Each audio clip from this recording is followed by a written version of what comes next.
Have you noticed the numerous construction sites scattered the length and breadth of Washington, D.C.? Throughout the city, the skyline is dotted with cranes. Massive craters existing where former communities have been gentrified foretell the coming of new residential and commercial developments. Our current communities, under the shadow of sky cranes, have been inundated with more sports stadiums, more dog parks, tech industries, condominiums, gated city-states such as Beekman Place in the Adams Morgan area, and single-family homes converted into multi-level cave dwellings for singles. Public training schools and cemeteries have been bulldozed. Home prices, property taxes, general cost of living factors have forced hundreds of thousands of black residents out of Washington, D.C. White people, once thought to be safe in their protected enclaves of Wards 1, 2, and 3, are now confronted by the same forces of gentrification in their areas. Many whites have moved into the institutional black communities in Northeast and Southeast D.C. for cheaper rents and home prices, but in so doing, thousands of black citizens in those areas have been gentrified. National news reports have revealed that Washington, D.C. is rapidly becoming the most gentrified city in America. The homeless and public housing tenants are treated as people of no value, and therefore they are not seen as a viable part of the city's future. This sentiment fuels a national trend as we see in San Francisco, Gary, Indiana, Newark, Seattle, and Oakland, California. Local and national politicians claim to represent racial and economic equity for all, especially to help raise the condition of the most vulnerable populations in these cities. The vulnerable demographic feels betrayed by the moral and ethical bankruptcy of their elected representatives, many of whom are black, Democrat, and native born. The D.C. government frustrates the wealth-building aspirations of the grassroots by giving billions of citizen tax dollars to the banker class, as well as tax breaks in public lands and properties to create housing, businesses, and playgrounds for the rich. The D.C. Comprehensive Plan. What is its importance to D.C. citizens? The D.C. government's Office of Planning circulates on its website the complete current version of the D.C. Comprehensive Plan. The Office of Planning website states that the D.C. Comprehensive Plan is a 20-year document that guides the future development of Washington, D.C. The truth is that the D.C. Comprehensive Plan is a 40-year-old document crafted in 1985. It's a document of law that began under the Barry administration and the then council chairman David Clark and the National Capital Planning Commission. In light of the massive rate of gentrification that has occurred in D.C. over the last 20 years, we need to see if the vision and agenda of the current document differs from the original. As we, the D.C. citizen, consumer, voter, taxpayer, study the D.C. Comprehensive Plan, we must determine if the plan is, number one, designed in partnership with the D.C. mayor, city council, and politically conscious citizens to create a city that represents freedom, justice, and equality and opportunity for all, regardless of race or class. Number two, we need to see that this is not designed from a partnership between developers and the D.C. government that socially engineers a city of haves and screws the have-nots. The D.C. Comprehensive Plan should be studied by every citizen. This plan should be studied by every tenant association, homeowners block clubs, advisory neighborhood commissions, or ANCs, civic associations, churches, and family collectives. This nearly 1,000-page document, consisting of many laws, policies, is broken down by 10 area elements based on the location, not wards, of where you live within the city, and 13 citywide elements that starts with land use, transportation, housing, environment protection, economic development, parks and recreation, open space, urban design, historic preservation, community services and facilities, education facilities, infrastructure, arts, and culture. If you would like to learn more about the comprehensive plan, it will be discussed in another video, along with the 3 maps that come with it. Currently, our city officials are preparing to vote on the framework of the D.C. Comprehensive Plan. Afterwards, the community will be given 60 days, and the Advisory Neighborhood Commissions, or ANCs, will be given 90 days to review the entirety of the D.C. Comprehensive Plan. The government is rushing this process to frustrate our democratic right and input to keep this public behind a veil of ignorance, but our grassroots efforts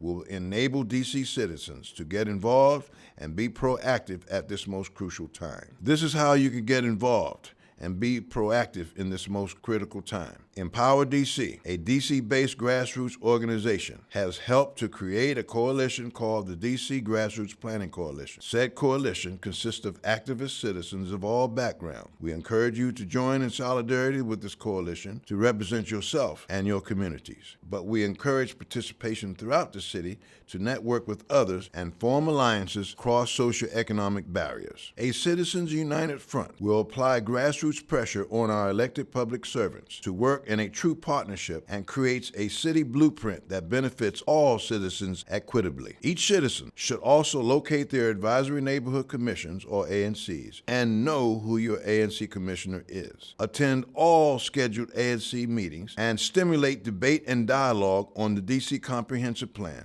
and join committees that strengthen your community's power and influence. The Office of Planning will soon hold their own meetings throughout the city about the DC Comprehensive Plan with their very controlled rhetoric. Make sure you are heard in those meetings and voice your concerns of what is in the comp plan and what is not in there. Offer suggestions and provoke these government officials towards what you hold most important in your community. Human nature guides us sometimes to merely complain about the problems of government, but no problem is solved without action. Educated and informed action. Don't forget to attend the events sponsored by Empower DC, One DC, and the Fair Budget Coalition. We will discuss the DC budget and its connection to the DC Comprehensive Plan in our next video. As Frederick Douglass has said, those in power concede nothing without a strong demand. They never have, and they never will.